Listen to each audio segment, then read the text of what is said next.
Fernando, to get us started. Nothing too formal, of course. You know me. I'm rarely too formal with these things. Yeah, But tell us about the GPTCA ATP certified master course coming to Atlanta June 13th to the 15th, and it will be in the Intense Arena, and I cannot wait to see that facility. yeah. Thank you, Sean. Welcome, everybody. It's a pleasure for me to speak about the a big project that we started two courses ago in the United States. It's a 10 years project developing the international certification with the GPTCA, which is the Global Professional Tennis Coaches Association, the only organization officially approved by the ATP to develop coaches who are receiving that certification. We have international content and also international speakers. Most of them are coaches or used to be coaches on the ATP or coaches who are working on ATP or WTA circuits. And also we have, because what are the main objectives of the project of the GPTCA is to create a bridge between the top coaches with coaches who are developing the next generation of players. What happened in the past? There is a very far distance between the coaches who are working in day by day on clubs and academies with coaches who are working with the top players in the world. Right now, we have 15 years of that agreement with the ATP, and we just started with RSPA, a new agreement with a 10 years project of develop high performance coaches with the support of them as well. It means we are integrating a joint force with the GPTCA, with the ATP, with RSPA, working to bring something new for coaches because it's a very specific course about high performance. Atlanta will be our third course and will be very important because we will be announcing our RSPA project in the United States and Canada. And also it's another organization working with us, which is Intense. It's the first league, professional league, bringing something new to tennis and the way they are developing the competition, which is several forces coming together to bring tennis back, let's say, with the motivation, inspiration, and to, you know, uh, have more fire in the way that we are creating and promoting our beloved sport. No, that's the idea. And so you're doing, I'm letting Danny here, you're doing a certification in Atlanta, and it's 3 days. So tell us specifically what that looks like. When I show up, it starts Friday morning, goes through Sunday. That's correct. So what does it look like Friday morning when I show up? What can I expect? Okay, let's talk a little bit about the speakers. We have Okay. confirmed speakers like Tony Nadal. We have Alberto Castellani, who is one of the top four coaches who introduced more top 100 players in the world. More than 40 players he introduced in the top 100 of the ATP. It's coming Liam Smith. He used to work with Coco Gauff, Gael Monfils. He's from Australia, living in the United States, and he was working with many top juniors. He was developing also the Chinese boy who won last year, Eddie Herr and Orange Bowl. He is working with a lot of top junior as well. He was working with Alex Deminoir when he was a junior. Is coming also Dominic Garbati, a former top 12 in the world, who is working with us in the project. Is coming also Brett Hobden, used to be American. He used to be from working with Andrea Agassi and Tommy Haas. He's working with Gora right now, which is a tennis analytic company, working with Novak Djokovic, with Brooks, working with many top players right now. What to expect? The certification is 24 hours. It means all the complete Friday, Saturday, and Sunday. You're going to be immersed on the intense stadium, receiving 24-hour training and different specific topics. Many of them are focused on about um, tennis methodologies to train high performance players, the mental side of the game, the mental and emotional side of the game, the physical part, also the development pathway necessary to work at academies, and also key factors in different areas. No, of course, Tony Nadal will talk a lot about the formative phase, and he did in the last weekend we were on Irvine, California. Anthony was speaking about the key factor when he was developing Rafa, the key factor that he believed that you have to put in place to develop players at young ages, you know, and many different things, which is because we know, which is something to share with everyone. We know that if you want to have, and because talent is everywhere, if you want to have a player, 85% of what one player will use if he's professional, they learned before 14 years. And that's why it's a key factor that we can develop more complete players in many areas to understand the meanings of the game. Another thing which is very important, Sean, to share that we allowed like attendees not be certified, that parents can be with us, because another project that we are doing that is to explain for parents which is the player development pathway, and then they can realize more, which is the long-term pathway, and he doesn't care if one player is the number one in Oregon, whatever, you know, and is the best player in one state, or is the best player in the United States or any country, you know. The long-term process means that, of course, there are some references, but you need to have like a checkpoints on the development process following the international pathway if they want to be an international player. No? That makes a lot of sense. And who is this for? You've got some minimum requirements for who can come to this certification. What do I Yeah. already have to have accomplished just to go there? Of course, you have to have some kind of national certification or international certification. You can be like the former USPTA, now RSPA. You can be PTR, you can be ITF, you can be some USTA national certification. You have to be a coach. This is not for coaches who are learning about grips or backswings. It's the coaches who already are developing players and they want to, of course, coaches who are working in academies, in a high performance environment, coaches who are working privately, of course, but they have to have a certain degree in terms of tennis. This is a very important aspect. We are not approving anyone who has no experience. Of course, college players who are working, or former college players who are working can be par because if they want to be a high performance pathway, they can do that. But you need to have a previous recognition, some kind of tennis organization. No? Okay, so my RSPA certification is Yeah, absolutely.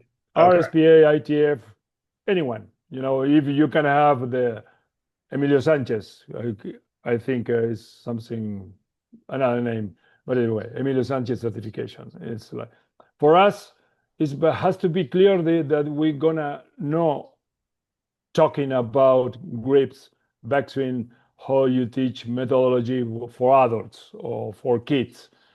This is a high performance environment. Focus. That's why it is the success, because we are bringing a total new content for people and also top level speakers. So Okay. Got it. And when we talk high performance methodologies, you very specifically mentioned we're not talking grips, we're not talking swing patterns, we're talking development of player beyond the basics, right? Of course, of course. Okay, That's the got key. it. Okay. All right. So we're looking at the requirements. We've got that. We've covered the speakers, which is good. There's a level C coaching certification. Can you, as we start wrapping this up, can you tell me what the different levels are within your certifications? GPTCA, they have three levels. The level C, which is the base one. Then you have level V, which is coaches who are working in the international pathway. You need to develop some kind of players, or on the past, you were working with players who are competing in ITF junior, futures, challengers, these kind of things. And there's level A, but to be in the level A, you have two different ways to do it. The level A is for former top 100 players or national directors of Davis Cup times, of Billie Jean King Cup times. You know, this is one way. And the second way, with special courses for only 40 people, and probably we will have this in next year in the United States. Because you have to show that you are working with top players. You need to show that you are working at least with very competitive players on international circuits. Could be ITF, could be WTA, could be, you know, Okay, so it's possible also, I'm reading here that I could get a level B in this case as well, of but the course, C is because the if it's target. coming, yeah, but if it's coming a top coach, which usually happen, it's coming a top coach who has a curriculum, the level, because he was working with top players, we can jump one level and to give them the V certification. This, Got it. that's why we put it on the in our information. But most of the coaches will be the level C, which has to say, by the way, it's very important to understand that everything that you are receiving, what happened in tennis development, always the top of the pyramid. If you see, we have 300 million people playing tennis in the world, but players who are playing in the circuit, we have around 2,000, 3,000. It's a very small niche of numbers of players who are able to play and not earning money.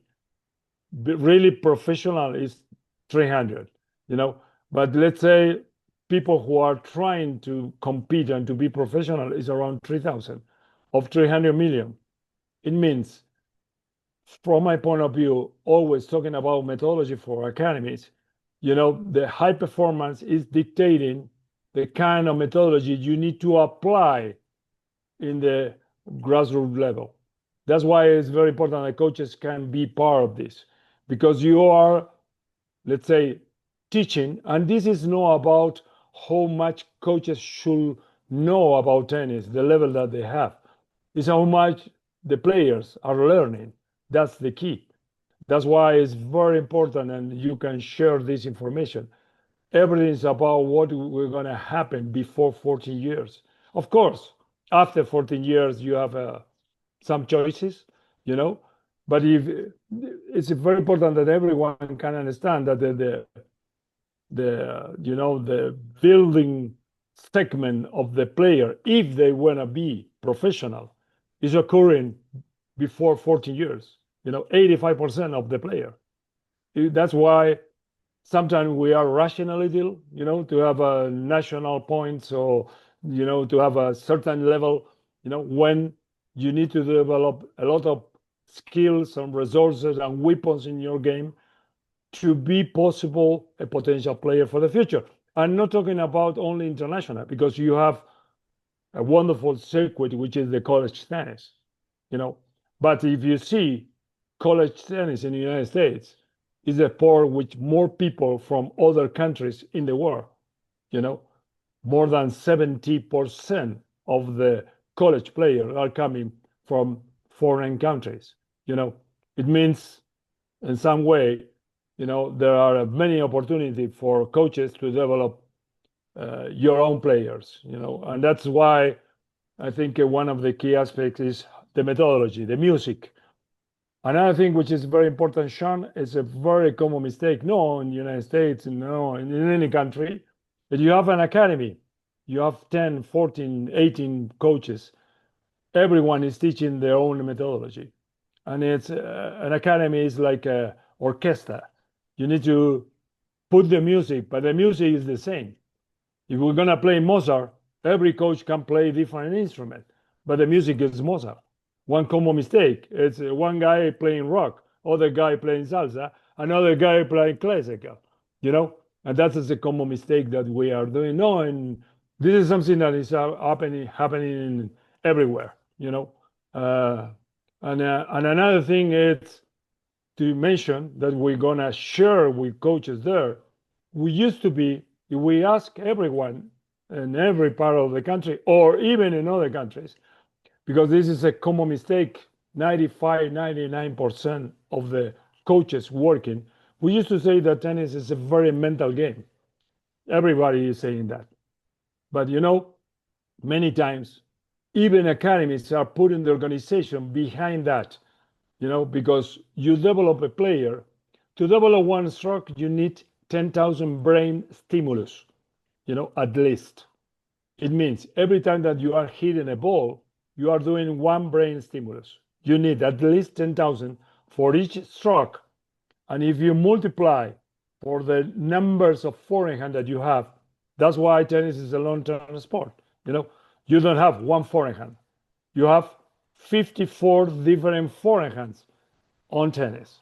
You know, but if you are not teaching the kid in the right way, one of the problems that we have, I was national director in many countries, in different countries. One of the problems that you have when the players arrive at the age of 18 years, you have to stop the player. Why? Because you need to correct something or learn something that was necessary in the early ages to relearn and to rebuild, unlearn first, the habit, and then relearn something new. But at the same time, everybody is in the marathon, is going forward. Let's say that we are one guy from Spain, one guy from France, one guy from the United States, one guy from Argentina. We're on the same line, under 12, under 14, because tennis is a self-team sport. We are running all together, like a marathon, boom, boom, boom. But what happened? My player is missing he's not able to change the path. He's not able to create variation on the backhand. Different slices, different flat, topspin, angle, going more high, whatever. We need to stop him or her to develop that. What happened? The other guys keep running. And that's why the players start to have frustration. And that's why you say, no, come on. AG, Steven, and Sean, they were with me in the same line when we were 12 and 14 internationally, but now they are 2, 3 mileage ahead. And that's one thing that we need to understand, that if you want to develop at least very good players, firstly, play the same music in an academy. Secondly, understand how the brain and the mind learn. Third, change your organization to help the mental side of the players. I can mention many examples on that, but let's leave it for the course. Yeah, I was gonna say Yeah. we don't want to give everything away right here, and I Yeah. really appreciate Yeah. your analogy of the symphony.